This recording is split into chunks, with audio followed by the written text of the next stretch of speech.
No, well, here is a physique that a lot of people have been waiting to see with great anticipation. He was a runner-up here a year ago. There's been so much anticipation because there's been a lot of rumblings that this is going to be a far more formidable athlete than we even saw here a year ago, as Shawn Rhoden looks to take out the champ. And from the front, Shawn Rhoden is always impressive. Shawn Ray, the question is, what's going to happen when he turns around? Well, and that's the thing. He's not as impressive from the back. And right now, just at first glance, there's a little bit of water hanging on there. He's got to control that midsection. It's just not as ripped as it was. He looks like he's carrying a little extra bloat.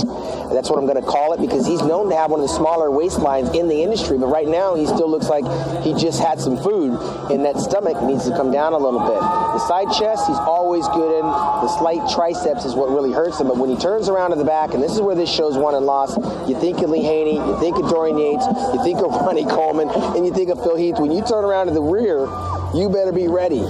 And Shawn Rhoden is a guy who notoriously gets better as the contest goes. So I would caution everyone to kind of hold your judgment and watch how this thing plays out, because these bodies change over the course of the night. There's also that 24-hour period that will wait until the finals on Saturday night. But now we're Shawn Ray. We're getting our first look at the back shots of Shawn Rhoden. That's the one that we knew would have to improve for him to take that next step. So I'll ask you, has it improved? Well, I mean, not to the degree that Phil Heath is up there with and Dexter Jackson. And again, Shawn says it takes more than just the back, but the lower back especially is a very weak area for Shawn. And again, if he's not razor sharp, and he looks to be a little bit heavier than he was a year ago, and I bet he probably would say that he is, but I don't know that that's going to work in his favor. Again, Dexter could be heavier and Phil could be heavier. There's improvements back there, Shawn. This might not be a good enough back shot to win at Olympia, but I'd say he's lived up to his promise to make some improvements. And what shouldn't be lost in all of this, and it's easy to forget it,